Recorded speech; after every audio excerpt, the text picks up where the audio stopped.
Hey everyone, Professor Bob Long here. These lectures that you've been watching are my lectures in anatomy and physiology, intended for use by students in my class at Del Mar College. This particular video is not a lecture, it's not a lesson that's in the note set.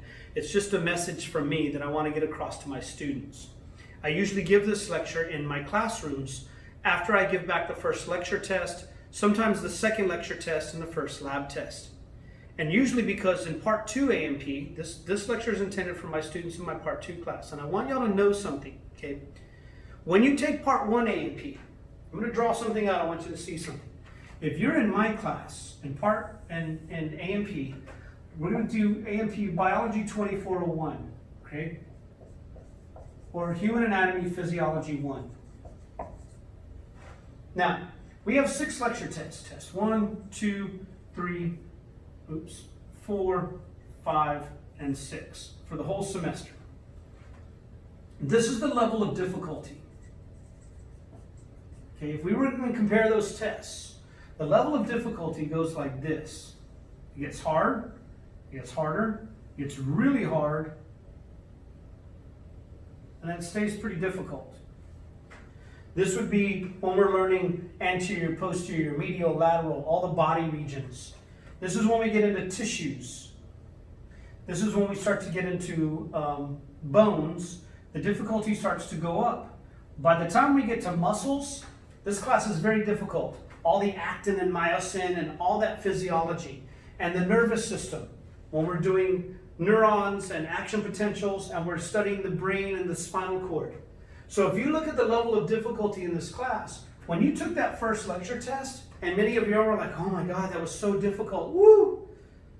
Well, by the time you got to the end of the semester, if you go back and look at that first couple of tests, you're like, you know what? That was so easy. Now, it's difficult at the time, kind of like, third grade's hard for a third grader, but it's not hard for a ninth grader. It seems so elementary. So in Part 1 A&P, the difficulty goes up throughout the semester, and it hits a pretty high level pretty quickly. Now, by the time we get to Part 2 A&P,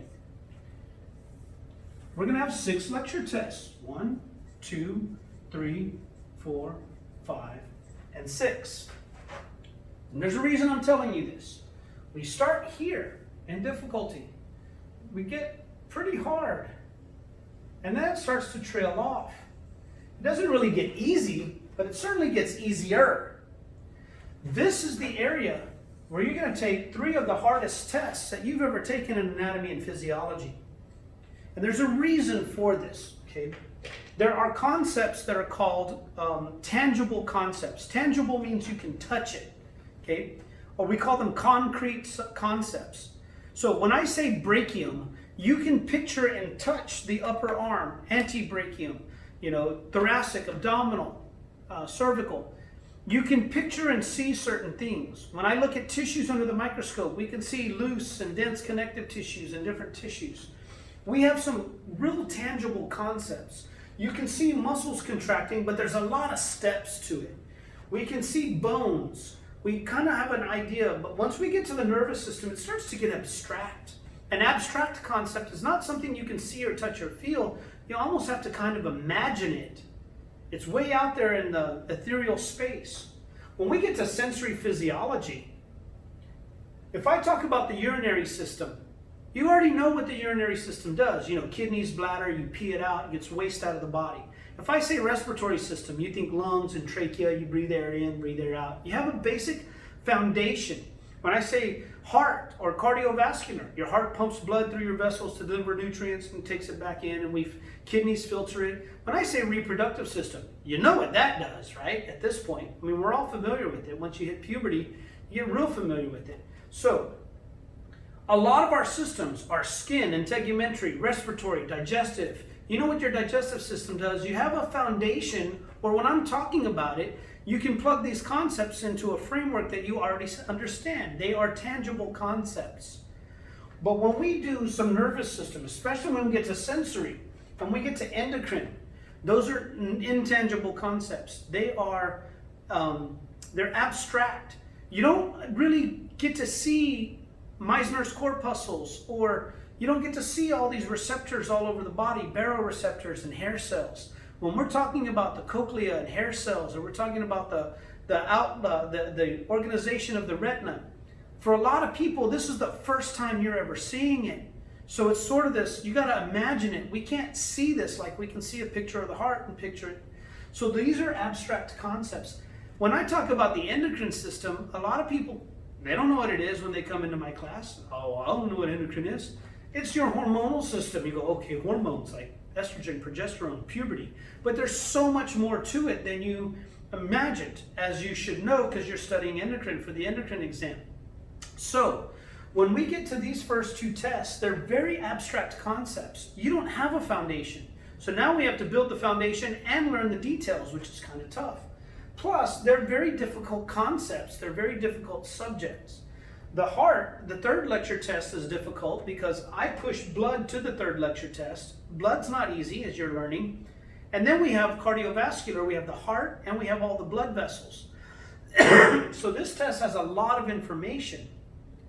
So you just got to keep up with it and work at it every day. And if you signed up for summer A&P, you can't be emailing me telling me, oh, well, I got this, that, and the other. Can I delay this test? Can I do that? No, you signed up. It's fast, it's furious. And no matter what else you have going on in your life, you're expected to perform and meet the deadlines.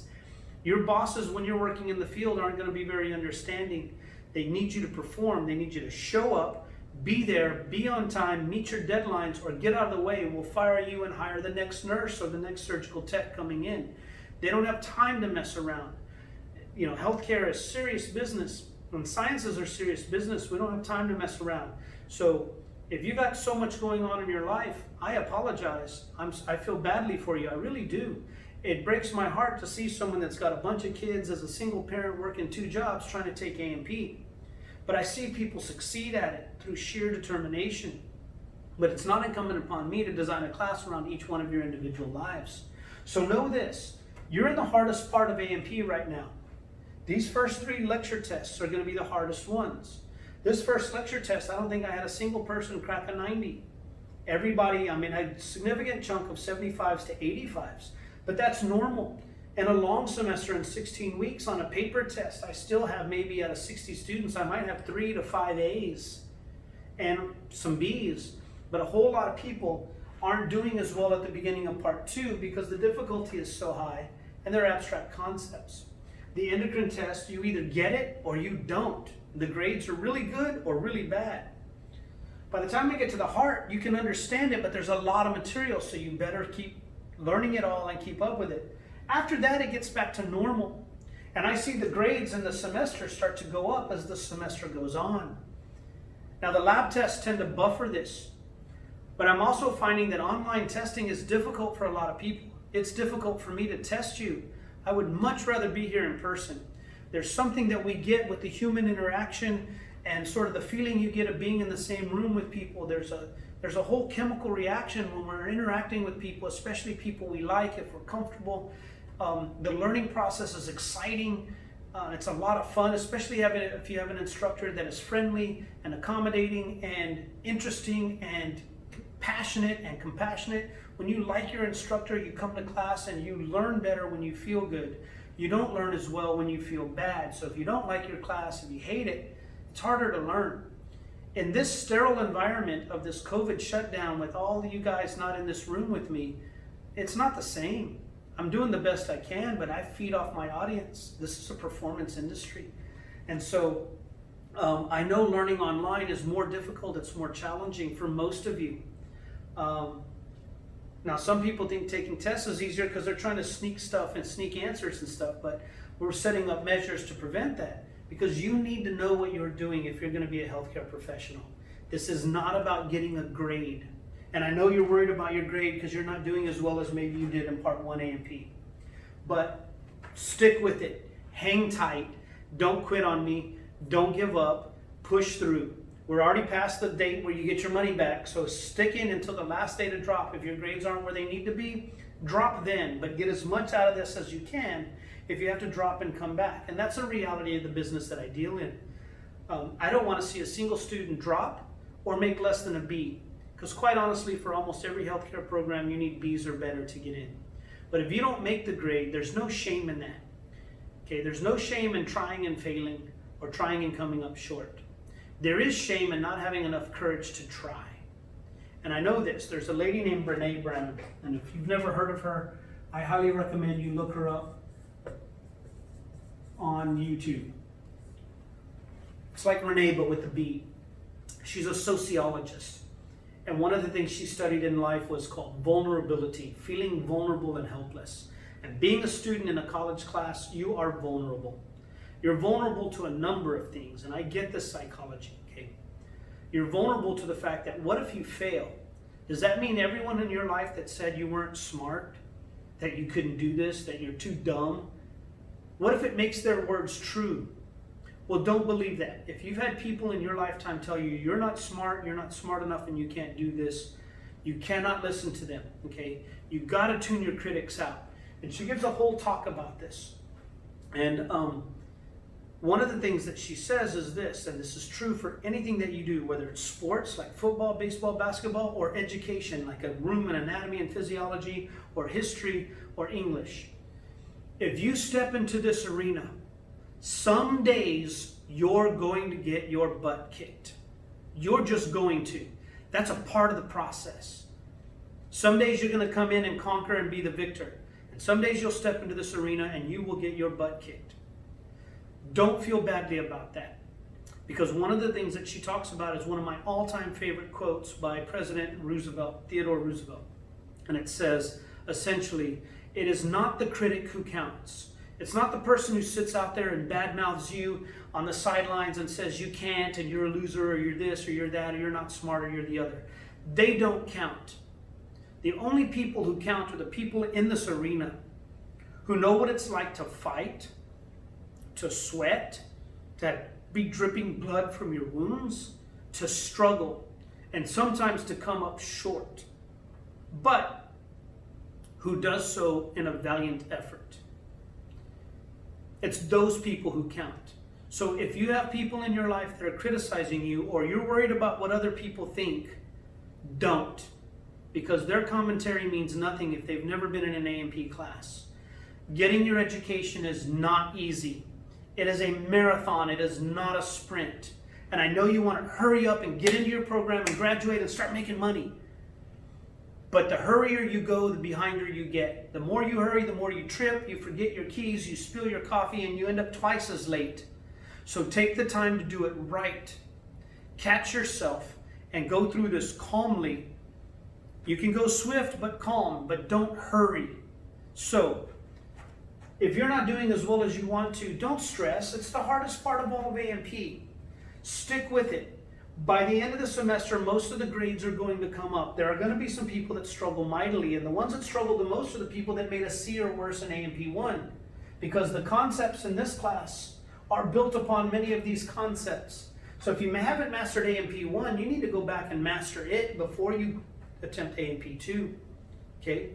So I'm giving you this video because I want you to understand this is the hardest part of what you're going to go through. And that vulnerability of, what if I don't make it? What if it's true that I'm not smart? Don't believe that. You do not have to be the biggest, the fastest, the strongest, or the most talented.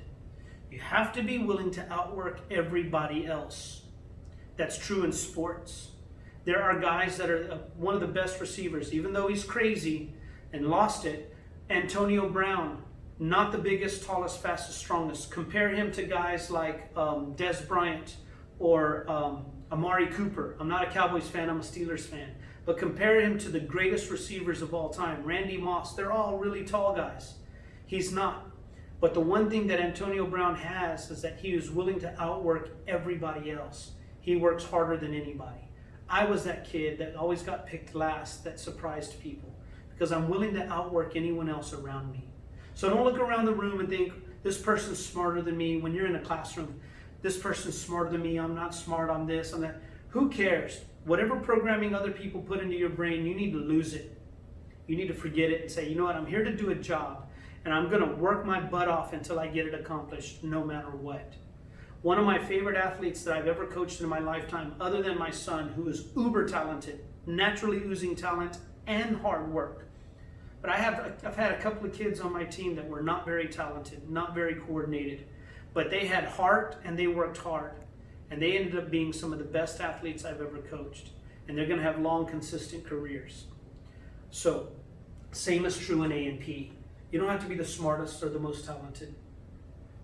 But you got to be able to outwork everybody else and do this till you can't stand it, until you get the grades that you need. And if it takes more than one try, there's no shame in that, okay? So, look up Brene Brown and her lectures on vulnerability.